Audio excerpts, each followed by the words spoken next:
সচিবালয়ের যে একটা বিল্ডিংয়ের 2-3টা কর্নারে আগুন লেগেছে, কয়টা তালায়, 8 ঘন্টা পর্যন্ত কেন লাগবে আগুনটা নিভাতে? সে কিন্তু সরকার আগে কেন চিন্তা করে না যে নাশকতা হতে পারে? শাহাদাত হোসেন সেলিম, মানে আমরা তো রাজনীতিতে এবং আপনি নিয়মিত হয়তো এই ধরনের আলোচনা টকশোতে আসেন, সেখানে ষড়যন্ত্রের কথা আমরা নিয়মিত বলছি, সেটা নিয়ে আলোচনা করছি, দীর্ঘ আলাপ করছি।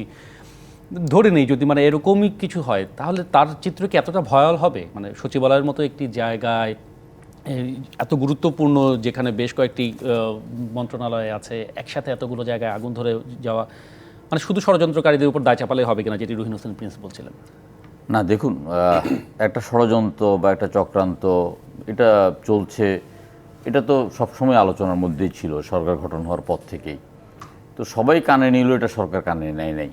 আর আপনি যেটা বলছেন, সরকার কিন্তু বলছে প্রতিদিন, সরকারের পক্ষ থেকে আজকেও বলা হয়েছে যে ষড়যন্ত্র নাশকতার অংশ এগুলো। সরকারের পক্ষ থেকে এখন ঘটনা ঘটে যাওয়ার পর নাশকতা বলছে, কিন্তু সরকার আগে কেন চিন্তা করে না যে নাশকতা হতে পারে? বা আপনি যেটা বলছেন যে এত বড় ঘটনা, এর চেয়ে তো বড় ঘটনা ঘটতে পারে, তাহলে সরকার তো কী করছে? মানে আপনার দেশে যে একটা চলমান সরকার আছে বা একটা গতিশীল সরকার আছে অথবা একটা দৃশ্যমান সরকার আছে, এটা আমাদের কাছে মনে হচ্ছে না। আমাদের কাছে মনে হচ্ছে একটা স্থবির, একটা বিকলাঙ্গ একটা সরকার। আমরা তো এখানে বারবার বলছি যে দেশে আইনশৃঙ্খলা বাহিনীর অবস্থা অত্যন্ত খারাপ, আইনশৃঙ্খলা পরিস্থিতি অত্যন্ত খারাপ।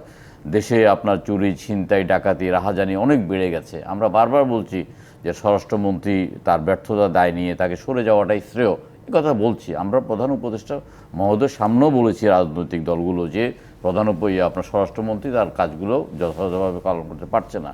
তো এখন এখানে সচিবালয় যে অগ্নিকাণ্ড ঘটেছে, এটা একদম মোটা দাগে হোক, সূক্ষ্ম দাগে হোক, যেই কোনো দাগেই আপনি নিতে পারেন যে এটা একটা চক্রান্ত এবং ষড়যন্ত্র। কারণ মধ্যরাতে এইভাবে অগ্নিকাণ্ড হতে পারে না। দুর্ঘটনা কি একেবারে দুর্ঘটনা ঘটলে বা শর্ট সার্কিট ঘটলে তো একটা জায়গায় ঘটার কথা।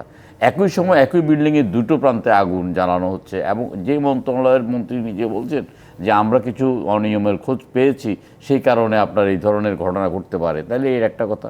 আরেকটা কথা, দুদকের পক্ষ থেকে বলা হয়েছে যে বেশ কয়েকটি ফাইল প্রধান উপদেষ্টার পক্ষ থেকে চাওয়া হয়েছে, সেই কারণেও ঘটতে পারে। এটা তো ঘটতে পারে, না পারার কিছু নেই। কারণ সমাজের রন্ধ্রে রন্ধ্রে তো আপনার ফ্যাসিস্ট সরকারের তারা রয়ে গেছে। তাইলে এই সরকারকে তো সেইভাবে আপনার তাদেরকে সতর্ক থাকতে হবে। এখন সরকারের একটা অংশ আপনার জড়িত হয়ে গেছে একটা কিংস পার্টি ঘটনার জন্য।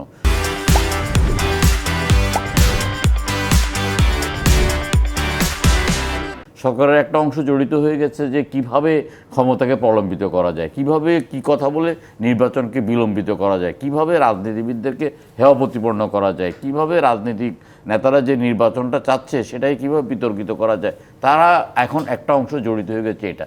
আমি দুবার সচিবালয় গিয়েছি। সচিবালয়তে একটা আপনার মানে শ্মশানের নীরবতা, মানে কেউ তো যেহেতু এখন কোনো রাজনৈতিক সরকার নেই, শ্মশানের একটা নীরবতা, সেখানে কিছু সমন্বয়কের আনাগোনা ছাড়া আর আসলে কোনো মানুষজন যাওয়া আসা করছে না।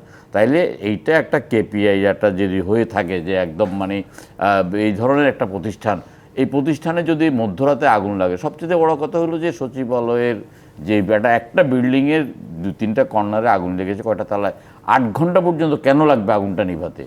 মানে আমরা যখন একটা ঘটনা ঘটে যায়, ওই নিমতলা ঘটনা ঘটলে বা বনানী ঘটনা ঘটলে অথবা বেলি রোডে ঘটনা ঘটলে আমরা কয়েকদিন টকশোতে আলাপ আলোচনা করি, বিশেষজ্ঞদের মত দেয়, আপনার তারা দৌড়ঝাঁপ করে কিছু ট্রুপাইস কামিয়ে নেয়। যেমন বেলি রোডের এই যে ইয়েটা বন্ধ হওয়ার পর, রেস্টুরেন্টটা বন্ধ হওয়ার পরে সমস্ত রেস্টুরেন্টটা বন্ধ করে দিয়েছে এবং তারা কিছুটা পয়সা টামিয়ে নিয়ে আবার তারা নাকে তেল দিয়ে ঘুমাচ্ছে।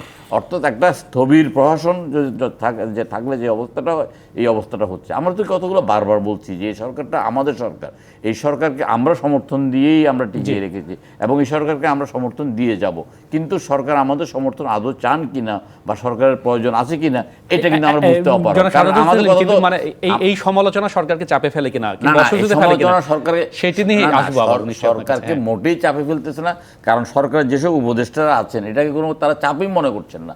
তারা মনে করছে তাদের চাইতে বিজ্ঞ এবং তাদের চাইতে দক্ষ এবং তাদের চাইতে মানে যোগ্য আর কেউ নেই, কিন্তু আমরা মনে করি সবচেয়ে অদক্ষ, অযোগ্য এবং অপদার্থ কিছু লোকের সমন্বয়ে একটা আপনার উপদেষ্টা পরিষদ গঠিত হয়েছে, যেটা এই মুহূর্তে কাম্য নয়। একটা বিপ্লবী সরকারের উপদেষ্টা পরিষদটা আরও যতটা বিপ্লবী ভূমিকা পালন করা দরকার ছিল, আরও যতটা জনমুখী ভূমিকা পালন করার দরকার ছিল, তারা 9টা 5টা অফিস করছে এবং তাদের দ্বারা আসলে সেই জায়গায় এই চ্যালেঞ্জ মোকাবেলা করার জন্য বড় চ্যালেঞ্জ বারবার বলেছি যে আপনার উপদেষ্টা মণ্ডলী পরিবর্তন করেন, আপনার উপদেষ্টা মণ্ডলীকে আরো দক্ষ, যোগ্য, অভিজ্ঞ, দেশপ্রেমিক উপদেষ্টাদের সমন্বয়ে আপনি উপদেষ্টা, কিন্তু ওনারা তো এটা শুনছেন না এবং না শোনার যে দায় আজকে জাতিকে বহন করতে হচ্ছে। আজকে সচিবালয়ে অগ্নিকাণ্ড হচ্ছে না জানি মানে আরো ভয়াবহ কিছু হতে পারে কিনা সেই আশঙ্কা আছে কিনা আপনার কাছে আসবো। ধন্যবাদ আপনাকে।